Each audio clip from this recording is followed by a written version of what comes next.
first off, we will look at Blades ability 11 if we can find Blades. So Blades ability 11 is increase the attack speed of hack defense by 20%. So again, this is not finalized, guys. This is still, but you can see there's more damage, slightly more duration, so it rounds it up to 12 and increases to 20%. Now, someone sort of said that you wouldn't want more damage because that means that it's doing more damage, so it finishes them off quicker. So you want them to hack and do more damage over the base. But yeah, honestly, 20% is a big difference. You won't think it, but it's a lot. It does a lot more damage. So yeah, very, very good. It was 10%, and we said that's not enough. So we upped it to 20. But yeah, very, very good. But it's hard to sort of see the difference until you sort of test with and without, which we'll try and do in the next stream. I'll try and get the 5-star version of the conversion. All ability 10. I'll try and get the bot version of ability 11 for next stream. I'll make a note to get it all ready and prepped. But this gives you an idea on what will be coming soon. So ability 11 will be most likely finish off this now at 20% increase. And I think that's probably finalized with that. So Goldfire. So ability 11 is increase the radius of initial fire effect by 40%. Now we've sort of tested this and it wasn't very good. And everyone sort of said, it's alright. It should be it should be where he starts, where he finishes, so a bit like a propagated fire, a bit like Star Saber in a way. So wherever he starts, wherever he finishes, it does like a bit of a Megatronus effect without Megatronus anyway, and that'll sort of help Megatronus to increase damage. So that was the idea that most of us sort of put forward, that I put forward, and some people agree with. But it definitely needs something else, I think. Something else. Warpath. So Warpath is it applies glass gas, making the targets take 40% extra damage for 5 seconds. Now, I know a lot of people will be going, wow, glass gas. And then people will be going, but 5 seconds? That's a bit rubbish. So the problem you've got is that this glass gas on first inspect is OP as hell. Because you can use Warpath and then use them again. So, a lot of damage. So you're doing 3,600 damage. And then on the next one, you'll do about 5,000 damage. So you do about 8,500 damage on 2 shots. Incredible amount of damage. On to Blades G1 core. So Blades G1. So adds a hack grenade attack. Take control over enemy defenses for 5 seconds. 15-second cooldown.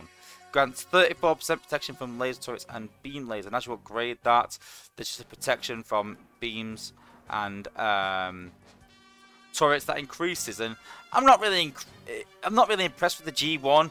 It's got a hack grenade, but it takes control of enemy defenses for 5 seconds, which is 15 seconds. So it's generally alright. And again, next week when this is all balanced, similar to sort of with Braun, we'll show it proper in the game next week. But you get an idea of where we are in testing and what is happening.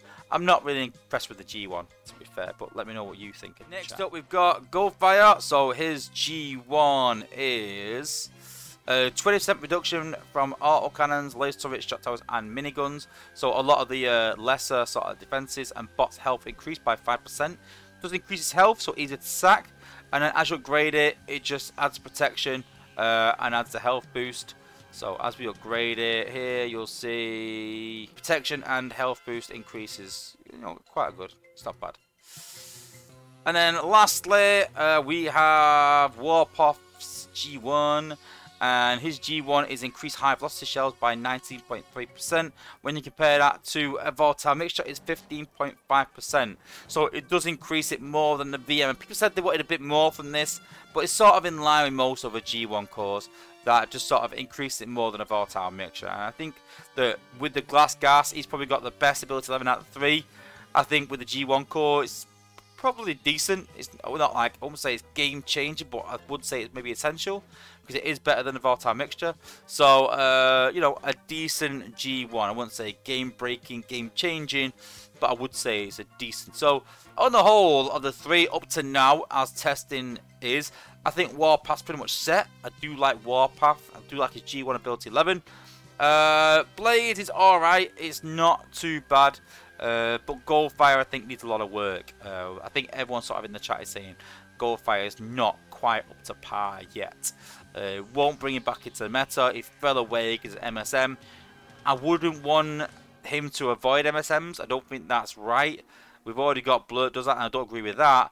So I wouldn't like to avoid MSMs, but I would like maybe some more damage to him. So when he is viable, he is crazy good at doing what he does best, and that is fire damage. I've no doubt that we'll get some anti-acid and anti-fire cores at some point. So I think we can really push him with the anti-fire cores, and it's your choice what to defend against him or not. So I'm sure Freezius would be really happy with an increase in damage to him quite substantially. But again, next week's stream, tune in, because we'll be putting these guys really through the paces when we'll know a lot more on whether they're ready to go or not. Again, they're in testing, very early stages, but right now, Gold Fire needs a bit of work. Blades is alright, and I think Warpath is pretty much set. So let me know in the comments in the chat what you think of these three, and let me know.